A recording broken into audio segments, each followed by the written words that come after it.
Hello and welcome back to ArxangelRC. As you can probably tell, I'm quite excited today because I have one pretty amazing plane to show you, and it is no other than the ZOHD Nano Talon. You can find the link in the video description below. When I first saw the Nano Talon and the orbit wing listed over at Banggood, the idea of a quick disassembly nanoplane was quite tempting, but I had a few problems with these. First, I am not the biggest fan of flying wings, and the Fury wing had fulfilled the one is enough quota for this year, but also a while ago I had bought a mini Talon which I sold off after I read that it likes to tipstoe, so I was afraid this one would suffer from the same flaw. However, the mini Sky Hunter was a pig to fly, while the Nano Sky Hunter turned out to be an amazing performer, so I decided to give the Nano Talon a go. My first surprise was when it arrived. It was packed in a pretty small box and I really couldn't get an idea of its real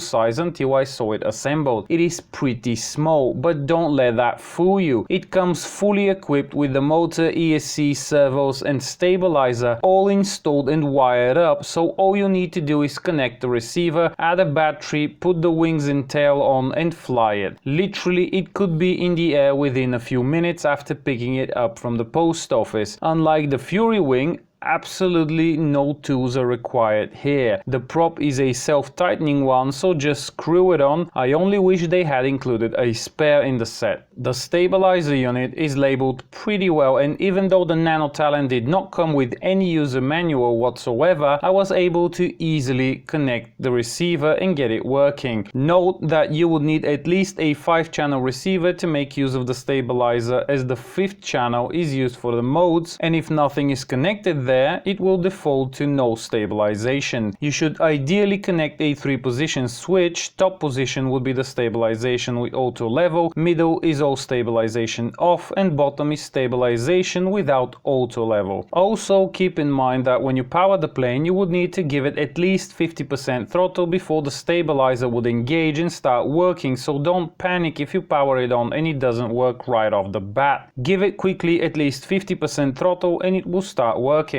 I also can't do without sharing how impressed I was with the internal layout of the plane and how much space there was in this little tiny body. The way the controls have been designed is also worth noting, as it is definitely not something I have seen done on a lot of models before, let alone something as small as this one. And I have to say, it does appear to have been done quite well, as these controls work rather well in the air while keeping the outside of the plane very clean and streamlined, which also means less drag, which in turn means better efficiency. The only drawback here is that with so many linkages and with the smaller servos, there is a little slop in the control surface which could cause some flutter at high speeds, but they should do for the time being, and only time and testing will tell if they're good enough for what I want to do with the plane. The material feels kinda soft, and it is advertised as some kind of EPP, which is softer than EPO by default, but it should be more flexible and more durable in a crash, so let's hope it is for the better. I particularly love the opening on the bottom of the plane, as that provides more options for gear installation, and I do like the rear landing support, which actually is longer than the prop, so it prevents it from hitting the ground on landings, which could improve the prop's life until you actually crash the plane. All hatches are mounted using strong magnets, so I'm certain they will not fly off on their own. Right from the get-go, I decided to fly the plane on 4S. Since the ESC supports it, there is no point in wasting time with 3S. 4S is always more fun. My battery of choice was a rather hefty 1800 mAh Nanotech that, without an FPV gear, I had to push quite a bit to the back to get the CG correct, but this process was made easier by the fact that this plane has CG markings on the wings, so you can quickly check and verify that before flight. So first takeoff, the plane flew straight and true as an arrow with no desire to slow down. I guess my choice to go with a 4S pack was well worth it. The plane had tons of power, and the best thing was that the ESC and motor were barely getting warm. Later I tested the amp draw at full throttle and it was some measly 12.7 amps, so I'm pretty sure, battery permitting of course, that this plane can go straight vertical at full throttle for quite some time without an issue, and this opens up some pretty interesting possibilities capabilities. As is my tradition, one of the first things I tested was the stall characteristics, so I took the plane higher, dropped the throttle and started applying elevator, and to my surprise, no matter how much elevator I applied, or whether I was going down or upwind, the Nano Talon simply refused to tip stall. It would shake and rock a bit, but no tip stalling whatsoever. That was really impressive, and what's more, the all-up weight of this plane is actually lower than the one stated in the official specs, and by a lot, which has never happened before. I have to say, something weird is going on in China recently. I'm getting worried now. What we have here is a plane that comes completely built and almost ready for flight, and there is no fixing to do on it in order to get some outstanding performance out of it.